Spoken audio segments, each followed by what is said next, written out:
right, standing by with sports news is Charles Aruka, and Ronaldo takes it. Charles. Exactly, Joma. The deadlock gets broken finally. Welcome to Sports News. Real Madrid and Portugal winger Cristiano Ronaldo has been crowned the world's best footballer by FIFA.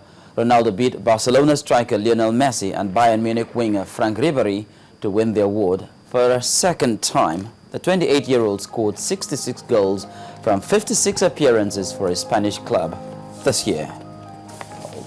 The name is Cristiano Ronaldo.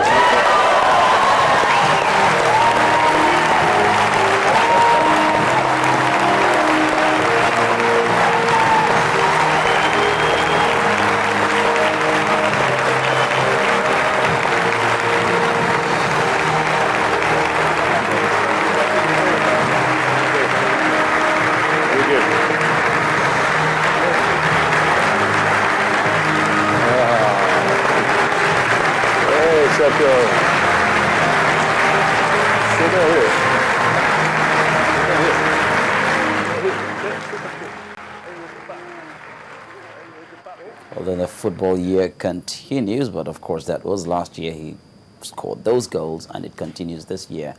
Former Nigerian footballer Segun Odegbami has identified lack of infrastructure development as a major factor affecting the growth of domestic football in the country. Odegbami says the Nigerian Football Federation should do more to improve pitches and match venues. The former Green Eagles forward is optimistic, saying when the problem is fixed, fans will follow the sport and players will be comfortable on the field of play. The facilities for training, the facilities for games must improve. Those artificial turfs are the biggest limiting factor in the development of our football at national level. I'm sorry to say this. Whoever told our people that artificial turf is as good as grass made a big mistake. When you sustain an injury there, it takes longer. The injuries are even worse. And then the quality of your football is limited. Why don't they play on artificial grass in some of the best leagues in Italy, in Spain, in England? Why? That's the reason. You see, they introduced artificial turf for some of the developing countries that have problem with maintaining grass. But to maintain grass is not difficult. They did it in Ibadan. In those days, Liberty Stadium had one of the best pitches in the world. You could compare that pitch at the Liberty Stadium in Ibadan with anyone presently in the world today. And they would just be at par. So we abandoned all of that and now went the way of artificial turf. It's the biggest mistake in our football. In tennis, Novak Djokovic has kicked off his bid for a fifth consecutive Australian Open title with a 6-3, 7-6, 6-1 win over Lukasz Lacko. This is his first competitive match this season after the play, and the world #2 player admits he was a bit rusty on the court in the first two sets. With his new coach Boris Becker watching him, Djokovic stayed on course for a fifth Australian title, hoping to be the first man to achieve that feat since the Open era started in 1968. He's only had one competitive match so far this year, and there have been a few kinks to get ironed out, but he's got better as the match has gone on. And that is Djokovic. Novak sends a ball high up into the crowd. 7-6. And he's done what he had to do and done what everyone expected that he would do, winning straight sets. But well done to Lukasz Lacko. He gave us plenty.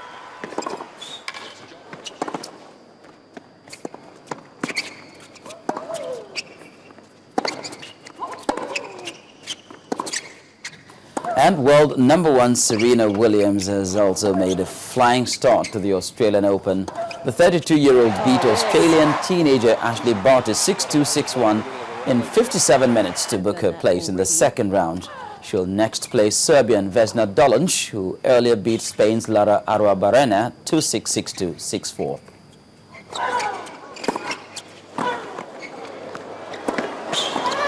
Well, that's not in the textbook, but she got it over anyway.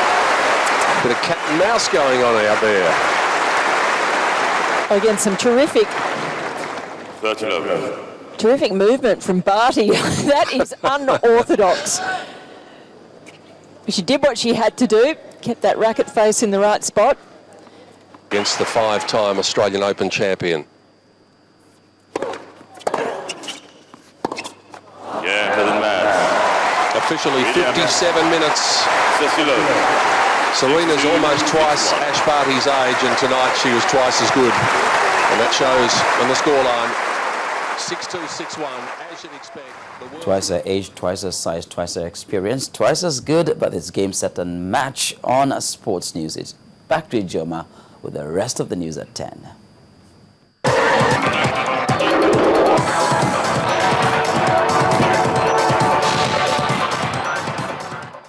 Unveiling the new look of Guinness. Discover a colorful world of more.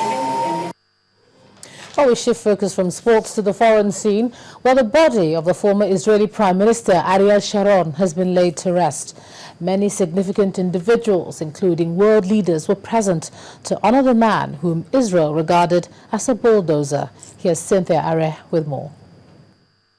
Indeed, the bulldozer is gone. Speakers at the state memorial which preceded the burial described him as an indomitable man devoted to the security of his people. He was a commander in the Israeli army from its creation in 1948. As a paratrooper and then an officer, he participated prominently in the 1948 War of Independence, becoming a platoon commander in the Alexandroni Brigade and taking part in many battles, including Operation Ben Nun Aleph. Also today, efforts to broker a ceasefire in South Sudan have continued, with a U.S. Special Envoy and other mediators meeting the rebel leader, Riek Machar. Then, ahead of peace talks to be held in Switzerland next week, the U.S. and Russia have discussed the possibility of localized ceasefires in Syria. Russia also says Syria is considering opening humanitarian access to besieged rebel areas. A prisoner exchange is also under consideration, and the two men are in Paris to discuss arrangements for the Geneva talk.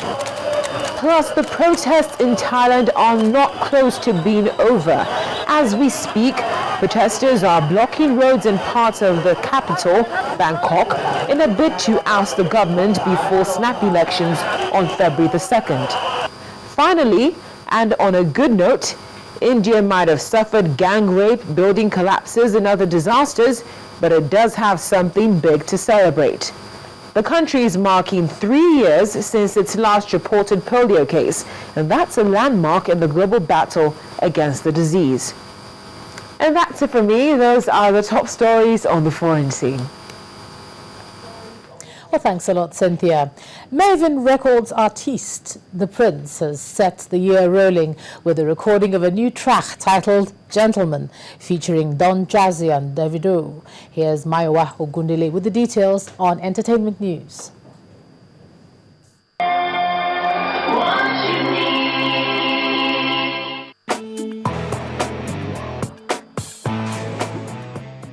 On Entertainment News, One Management's gospel rapper Proverbs has recruited his rap mentor M.I. on his new track Heaven Knows, which sampled the John Legend line Heaven Only Knows.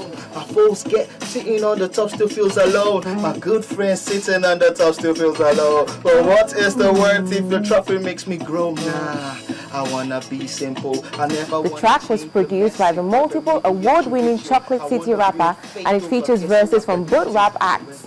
Wind in my sails, God is watching over me, I know I won't fail. The winds got louder as the water levels rose, but how this journey ends, man, heaven only knows. But why not finish out? Maven Records artist The Prince has set the year rolling with the recording of a new track, Gentleman, featuring label mate and brother Don Jazzy, as well as raving act Davido. The rapper cum singer shared pictures of the video shoot for the track over social media platforms. The video was shot by Clarence Peters. On to Nollywood now. Oakfield Production is set to premiere Brothers Keeper, a family drama which stars Omoni Oboli, Majid Mikel, Barbara Soki, Beverly Naya, amongst others. That gets in the way of her happiness. Shouldn't. Baby, I said go back. Brother's Keeper chronicles an unfolding drama of deceit, betrayal, passion, and crime from different quarters. Costs me. How do you expect me to sleep at night? I may be bad, but I'm not the person you are turning me into. The film 12 Years a Slave took the coveted Golden Globe for Best Drama, and American Hustle won Best Musical or Comedy at the Golden Globes Awards held on Sunday.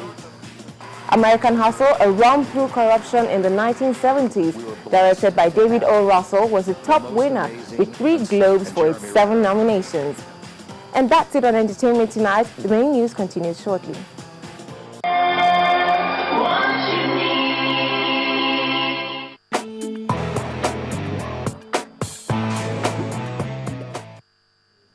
Well, thanks a lot, Myra. And the main news again. PDP National Chairman Bamanga Tukuro has said that no one in his party, not even the president, can make him resign his position in the PDP. Now, in his words, he says, "I'm an elected national chairman. I have my certificate of return. I cannot resign. The convention brought me, and so it has to take the convention that brought me for me to resign. And so, not even the president can ask me to resign." And Chief Bode George has recounted his ordeal, saying some people in his party, that's the PDP, and Bola Tinubu, are behind his incarceration. And the former Israeli Prime Minister Ariel Sharon has been buried in his hometown. Well, that's the news at 10 tonight. Thanks a lot for staying with us. I'm Ijoma Hunyato. Do have a good night.